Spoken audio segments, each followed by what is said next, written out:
22-6-0 for Penn. Oh, what a swim! Six of them.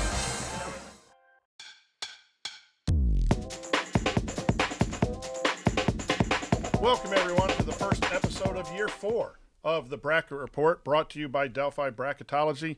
I'm your host, Brian Tonsoni, and joining me today is our senior editors, Nikita Lear and Caden Gasser. We are 10 weeks away from Selection Sunday, so it is extremely early to talk bracketology, but that's what we do, and we love to share that with you. And we just want to make sure you are as informed as possible about which teams will be in March Madness. We ask that you follow our work at DelphiBracketology.com, where we put out articles and seed lists and brackets starting this week, and also follow us on social media at Delphi Brackets. We're going to have some more social media announcements to come down the line. We'd like to thank ISC Sports Network for hosting us, and let's get started. We'll start this year off looking at data that we use to make our decision. It's the same data that the NCAA Selection Committee uses to choose their 68 teams. So we're going to go through that and give examples of what has happened so far in a half a season of college basketball. So I'm going to start off with the net. You will hear this on TV shows and you'll hear us talking about it, but it is a ranking system that takes into effect offensive efficiency, defensive efficiency, scoring margin, who you've beaten and where you've beaten them on the road and so forth. And it's not a standings board, but it is more of a sorting tool. So get used to us saying the net. Caden, tell us about Quad 1 wins. Quad 1 wins are probably the best wins you can get, and they're also the best losses you can get. If you lose there, they're not going to dock you as many points as you usually would be. A good representation of how Quad 1 wins help is Purdue. They're 6-0 in Quad 1, and it's put them at the top right now. And so if we have Quad 1, then we got to have another level, and that's Quad Tier. Nikita. Quad 2 wins are like the second best. So Quad 2 wins are not the best, but they're up there still. The losses won't hurt you as much. A good example would be Tennessee. They don't have a lot of Quad 1 wins, but they do have 2 Quad 2 wins. And the thing is, sometimes you want to have a combination of both of those. And if you have a combination of both of those, then you're really going to move up the seed line. Sometimes you have a small amount of Quad 1 wins, and you want to offset that with Quad 2 wins. Get your good wins and get them as often as possible. So then there are 2 other quads, Quad 3 and 4, and those are the lesser teams on your schedule. And you want to avoid losses in those areas. So we look at the wins in Quad 1 and 2. Quad 3 is a loss column, and right now a good representation of that is Villanova. Villanova is a good basketball team, but they're 10-5 right now. And their Quad 3, they have 2 Quad 3 losses, so that's going to drop them when we compare Villanova to other teams for seeding or even for selection. You want to avoid Quad 3 losses, and you really want to avoid losses to the worst team on your record. Strength of schedule is also important, Caden. Yeah, the non-conference strength of schedule is very important. It's kind of who you decide to play in your previous years with your talking to your teams. Texas A&M has a really good non-conference strength of schedule, but it's helped their losses a little bit because it lets us know that they're playing good teams and they're not playing little teams that are beating them. Ole Miss is the opposite though. They're playing bad teams and they're still losing, and it's not helping them get more advantage in the bracket. So Ole Miss is 13-1, but their non-conference strength of schedule is 328, and that's one of the lowest in NCAA basketball. And typically, to be in the tournament, you need to be not in the 300s, or you need to be above that. And so those teams we talked about on the drive down today, they give us trouble. 13-1 is a great record, but their net is 68, which is low. My stat, your stat of non-conference is also a bad number, and so you got to kind of look at the whole resume. And non-conference strength of schedule matters. Nikita, next stat. So road versus and neutral wins. Neutral wins are obviously a neutral court. It's neither of them, and road wins are obviously away games. Those are very important because when you're playing in the NCAA tournament, you're playing on the road for the most part. So you need to be able to win without the home court advantage. A good example would be Memphis. They're 4-1 on the road, showing that they're very strong and they'll be able to compete even though they don't have all of their fans backing them up. Memphis is a team that we're really going to talk a lot about. They don't have a great net ranking. I think it's in the high 30s, low 40s, and yet they have a really good that's 49 actually, and Memphis is 12-2. But what stands out for them is 2 quad 1 wins, 4 quad 2 wins, and 4 road wins. So they're 6-2 in road and neutral. So now you combine all of these statistics, and all of a sudden Memphis is looking like a team that's going to get maybe a 3 seed or a 4 seed, even despite one of those numbers, the sorting tool that I talked about, being quite high. So it's a combination of statistics that we look at. When we meet on Tuesday mornings, and now we have a class Tuesday and Thursday that meets to discuss these resumes, there is something called a team sheet, and the NCAA puts out a team sheet, and it really has all of the games, who you won, who you played, broken down by these quads, and your strength of schedule. Everything for one team is on one card. And there are some other statistics that are used by the committee to kind of break ties, I think. The main ones we've discussed, but here are some others that you will hear us and broadcasters use throughout the season. KenPom ranking, which is offense and defensive ranking. Along those lines, the BPI is an ESPN index, efficiency metric, and Sagarin rankings as well. Those measure how well you play, how well you hold teams defensively, and how well you score offensively. And then you have a couple of record-based, which was the old way of doing it in the NCAA, what was called the RPI. And it basically is, did you beat teams with good records, and did they beat teams with good records? So it was 100% record-based. ESPN has a strength of record, which is referred to an awful lot, and it just tells us about a team's maybe strength of schedule in a different way. And the same with KPI, is based out of Michigan State, athletic department member up there has created that. So those are 5 other mathematical formulas that are also on the team sheet that we can use to try to see where one team will be in the tournament selection. Stay with us here on the Bracket Report. We'll take a look at some of the teams of note midway through the college basketball season after this short break.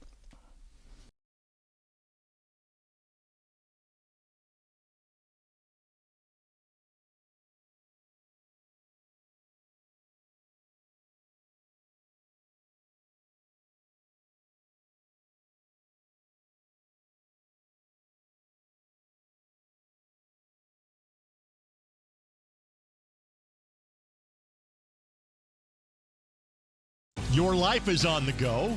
Now your viewing habits can be on the go. With the ISC Sports Network app, your team is at your fingertips. You can download years' worth of content from the ISC Sports Network library. High school, college, special events, weekly and monthly shows, wherever you find your favorite app. And you can always find out more information at iscsportsnetwork.com.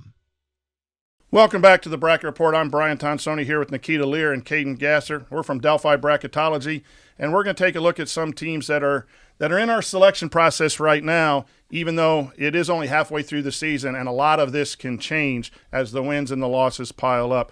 There are really 5 outstanding teams that will be fighting for our number 1 seeds: Purdue, Houston, Kansas, Arizona, and UConn. There's some other teams just outside of that bunch fighting for the top seeds in the tournament. We're going to discuss some of those. Cade, you want to talk about Houston? Yeah, Houston has started off great this year. Starting with a 14-0 record is pretty good, you'd say. But they're even doing better since last year. They have more chances to get better and better. Last year they had, at the end of the season, 7 quad one games, or quad 1 wins, I think it was wins. But this year they have a chance for 15 quad 1 games if everyone sticks to what their net is right now. So that could help them a lot if they keep winning like they are right now. Houston joined the Big 12. It's the first year in the Big 12, and that's the best conference in college basketball. So that's where that jump in possibilities happens. Nikita, another team in the Big 12 that you'd like to talk about is Kansas. So Kansas is 12-1, so they do have a loss, but that loss is a quad 1 loss, so it's not going to hurt them as bad. They do have a very high strength of schedule, being 30. I mean, a lot of chances for some good wins. They're also 1-0 on the road and 8-0 at home. So, like, those road wins, those definitely help a lot, being able to compete. And the team that I'm going to talk about is Arizona. Arizona has lost a game to FAU, and then they go on the road and lose to Stanford.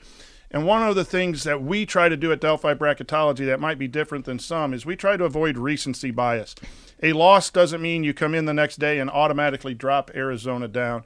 It does hurt their resume. Any loss hurts a resume, but then you have to compare. And right now we compare Arizona and UConn and think that Arizona at 12-3 is slightly better than UConn at 13-2 because the 5 quad 1 wins, and then they have a quad 2 win, so they have 6 overall. Connecticut also has 6 quad 1 and 2 wins, but we just think that Arizona's won a couple on the road. Their strength of schedule is better, and their net is better. When you look at the overall resume, we think Arizona deserves that 4th number 1 seed, and UConn, in our opinion, would be the top 2 seed. And again, all that changes. But recency bias is something we'll talk about for the next 9 weeks. Don't think that a game tonight will automatically move the bracket. We look at things fresh 3 times a week, and then we update things a couple times a week, knowing that games matter every night. Then there's some contenders right now for the top spot. We've talked about UConn being the number 1-2 seed. We have teams like Tennessee, North Carolina, Kentucky, Marquette, Illinois, BYU, Wisconsin, Oklahoma, Creighton, Memphis, and Duke. That'll be part of the top 4 seeds, which we call protected seeds. Those get preferential treatment in location come the NCAA tournament. Gasser, your Wisconsin Badgers are going to be back in the tournament. That's his squad. Yeah, let's talk a little bit about those Badgers. Yeah, I'd love to talk about the Badgers again. The average points tells us that they really shouldn't be where they are right now. They're 176th in most points average per game, which is not great. But where they shine is really their defense. I think they're ranked in the 60s for their defense efficiency. But last game, they played pretty well against Nebraska, scoring 51 in the first half, and that kind of breaks their 176th most scoring thing. So I think we can expect them to score a lot more coming to the future, pushing the ball a lot more up the court and playing better. So their style of basketball is good. Their resume is outstanding right now. Great strength of schedule. 3 quad 1 wins. No losses outside of quad 1. The Badgers are for real. They'll have to win a few games. They have some tough games coming up. But right now we have them on the 3 seed line. Nikita, you are interested in the Memphis Tigers. Share your thoughts on the Tigers. So Memphis, they don't have any losses outside of quad 1 as well. They got 2 quad 1 wins and 4 quad 2 wins. They also, like I said earlier, have that really good road mentality of being able just to lock in and play. Their net is 49 though, so that is kind of high for where they are placed. So we will have to watch that, but they do still have a high strength of schedule, which kind of balances out at 59. Yeah, they're going to be the tough team for us because of their high net. But last year, Indiana got a 4 seed with a 30 net because they had a couple of really nice wins against Purdue and a road win against Illinois. So the high net doesn't keep you away from the top 4. Right now, Memphis is at 16 for us, which would be the last 4 seed. I'm going to quickly talk about Illinois. They're an interesting team. They played really well the first half of the season, and unfortunately they had a personnel matter. We'll just leave it at that, where their top player has been dismissed for the team temporarily and maybe permanently. So how does the NCAA committee look at Illinois? That's going to be a question coming down the road. We have them currently, as a resume, a 3 seed, but they've only played 3 games without their star player. They're 2-1. Beat a FDU team and Northwestern, and then lost a close game to the number 1 team in the country, Purdue. I believe Illinois is a tournament team even without their best player, but they're going to have to win because the committee will look at player availability, and Illinois will be the number 1 team, or the team with the biggest question mark. When you lose a 23-point-per-game scorer, your team is going to be different. So the resume for Illinois is probably going to be from late December through March. If they can get good wins, then they are likely to stay in the 3 or 4 range. I would expect them to maybe drop to a 5 or a 6 because you lose your best player, you're going to struggle. But right now, Illinois is one of those top teams. Every year, we have some surprise teams that move up, and we have some teams that disappoint us and our struggle teams.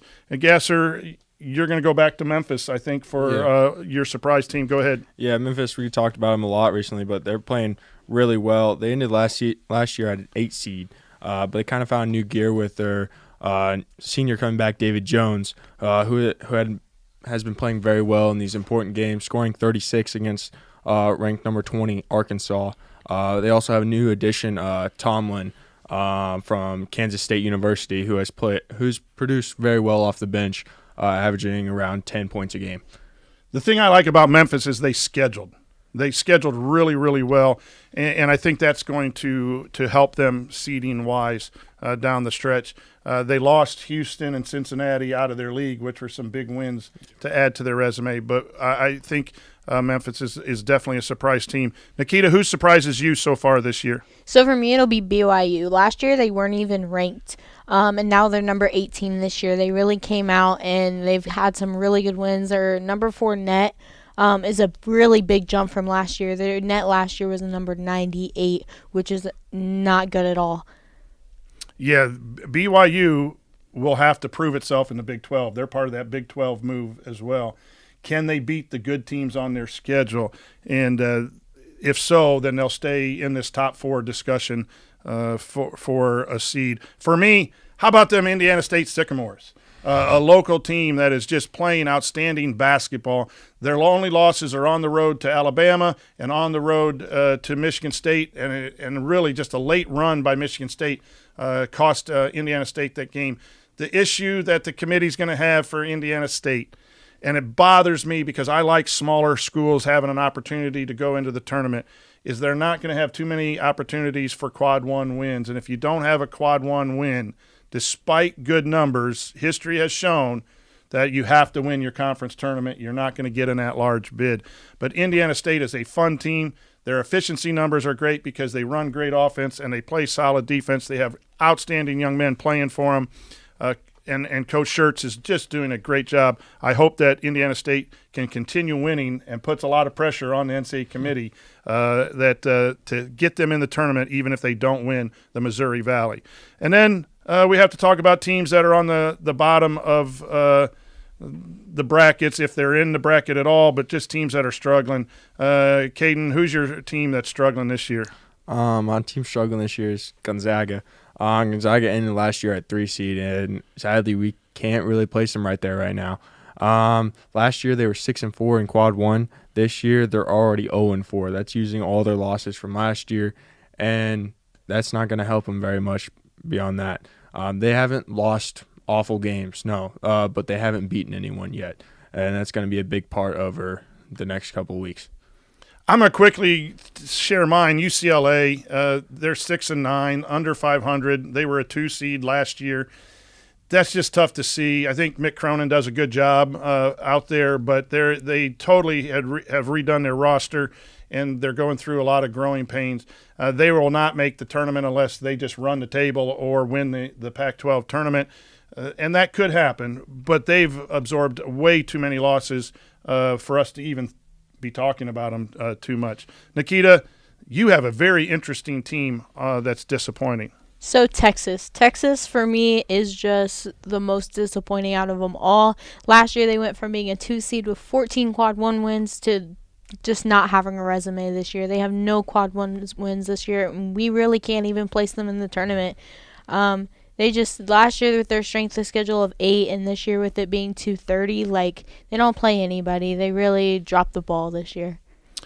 You know, we start from scratch each week because we don't want to have a standings board, up and down, up and down. We want to make sure we're just comparing groups of teams to each other. And then we try to rank them 1 through 68 because that's what the NCAA committee team does. Teams will move up and down because of the comparison of those resumes, and losses and wins do change the resumes. But no one result automatically will mean that you have to move up or have to move a team down. We'll have our first mock bracket out probably later this week, and you can check to see where your teams are at. As far as the state of Indiana, we'll have a state of Indiana report on the weekly show, but this week we'll just mention real quick, Purdue is just the cream of the crop in basketball right now. Indiana State and Butler are two teams that have a chance to make the tournament. Indiana has a lot of work to do, and those are your four top teams in the state of Indiana. Ball State has a chance. They're going to have to probably win their tournament. But the state of Indiana has, again, some teams that we're going to be watching and sharing with you throughout the next 10 weeks. We'll discuss the Big Ten and share with you a few games to put on your calendar to tune into this week after this short break. Ball here. Harris scores. With 19 seconds. Fake players, big boy. I'm telling you right now, that's awesome. I love it. That's the finish. You get a layup, take it, and an and one. Out of here.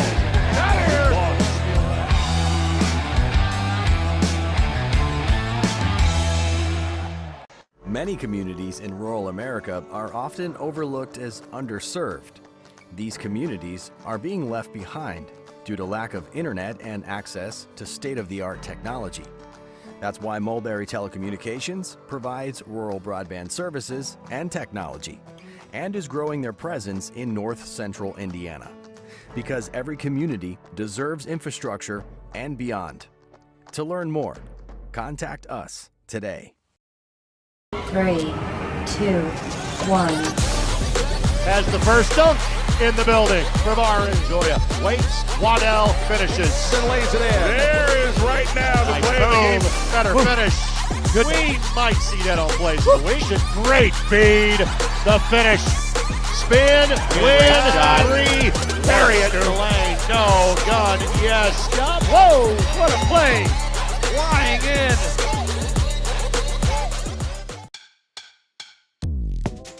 Welcome back to the Bracket Report. We talk brackets at Delphi Bracketology, and we're glad we're here. We're very thankful for the ISC Sports Network. And since we're in the Midwest, we like to talk about the state of Indiana and Big Ten. And right now we're going to focus on where the Big Ten is at this moment, halfway through the college basketball season. And there are tiers. We've put the Big Ten in tiers. Purdue, tier by itself. I don't see them falling at all. They are the best team in the Big Ten. And then you have two teams, I think, that are going to fight for second and third, and that will be the Wisconsin Badgers, as Caden, you mentioned earlier, and Illinois, which I discussed with the biggest question mark right now is Illinois with the absence of that player. The third tier, these teams should be in a bracket right now. Michigan State just lost a game at Northwestern. Coach Izzo wasn't very happy in his post-game press conference. Ohio State just lost on the road. Winning on the road is tough in conference play in the Big Ten or in any conference. Those five teams are the likely bids right now. The next tier has a bunch of teams that are either in at the very back end or have a lot of work to do. Northwestern and Nebraska probably have the better chances. Minnesota is a nice story but has played absolutely no one. Iowa has absorbed quite a few losses. Indiana has an okay record but hasn't beaten anybody. They only have 2 quad one wins. They're going to have to win on the road tonight at Rutgers. They got some games against Purdue, Wisconsin, Illinois. Indiana's going to have to win a few of those to be in consideration, and Rutgers also has 6 losses, I believe. And then your Michigan, Penn State, and Maryland right now are at the bottom of the Big Ten. Nikita, your thoughts about Big Ten basketball? It seems like there's going to be a little bit less presence of the Big Ten in the NCAA tournament. So I'm definitely a very big Big Ten fan. That is my conference, but with having them, they need to work. Every single team just needs to work. There's not going to be very many of them in the tournament this year. I know the Big 12, they're really working hard, and they just got to really pull through. I think there's going to be 5 or 6 teams, and normally we're talking 8 or 9. That's my prediction, 5 or 6. Caden, your thoughts on the Big Ten at this moment? The Big Ten is just a nitty-gritty kind of basketball group. They're going to have to work a lot harder than some of the other groups this year, other conferences this year, but I feel like we can get a couple more teams in there, probably. So let's share with you some games to watch. Caden, share a couple games that our viewers should tune into this week. Going back to the Big Ten, we got Wisconsin, Ohio State. They play tomorrow. Wisconsin has most of their wins at home, but they're playing at Ohio State, and Ohio State just lost. Hopefully when they get back home, they can get a win. Hopefully not, though. You also got BYU ranked number 12 and Baylor ranked number 18. That's going to be one of the biggest games. These teams are really close in the standings right now, and this could decide who moves up and who moves down later in the year. Nikita, what games are you watching? So for me, it's going to be Northwestern and number 15, Wisconsin. This is going to be on Saturday. Northwestern did beat Purdue, and Wisconsin plays them here shortly. So it'll be nice to see how they battle it out. And then I also have Florida Atlantic, number 24, and Toulon. And FAU just lost to Charlotte on the road, which is not the best. They need to definitely come out on top on this road win and get that quad 3 win in there. FAU is an interesting team for us right now. They were the darlings last year, getting in the Final Four, and they have won a few really good games. They beat Arizona, but they've lost they've taken on some bad losses. So does last year play a part? It's not supposed to, but they need to get some wins. That's an interesting game. For us, it's going to be Oklahoma at Kansas on Saturday. Oklahoma 13-1, Kansas a 1 seed. That is a big-time game. Tune in on that on Saturday. And then on Thursday, yours truly will be over in Champaign to report on Michigan State at Illinois. And one of the things Delphi Bracketology does is has access to media credentials. The schools around us here in Indiana have done a good job. Indiana, Purdue, mostly Purdue, but Notre Dame, Butler, they all allow us to come to games. And a lot of our faculty members go, and a lot of times we also get to bring our young students. Nikita has been on the court and on the Ross-Ade at Ross-Ade Stadium as a photographer, so we've added that. But Michigan State at Illinois is an interesting game with both teams needing some wins, and that's a nice Big Ten game to watch. But we'll look for our webpage. Nikita has a lot of nice photo albums in there from women's basketball, football. She's done a good job. We have some reports when I go. We try to write a quick game report. But that's an interesting aspect that we like to share. These schools have been very good to Delphi Bracketology. So tune in. Get your favorite teams on the schedule. Make sure they win games in Quad 1 and 2. Make sure they win games on the road. That's what you want to root for if you want to see your team in March Madness. We will be back again next week. We'll probably have our first bracket out by Friday. Some things to look for. Please keep in contact with us on Twitter at Delphi Brackets. If you send us a tweet, we'll try to respond to you. Follow us at DelphiBracketology.com, as I said, for some of Nikita's work, our work as we cover games, and most importantly, seed lists and bracket predictions. Always good to check on those as well. I think it's better than maybe some of the mainstream brackets that you might look at. But this will do it for our first episode of Year 4 of the Bracket Report. I'm Brian Tonsoni for Nikita Lear and Caden Gasser. We thank you for watching.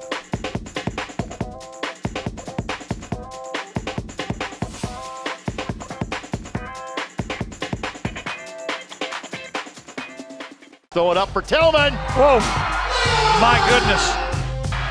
122.60 for Penn. What a swim. 6 of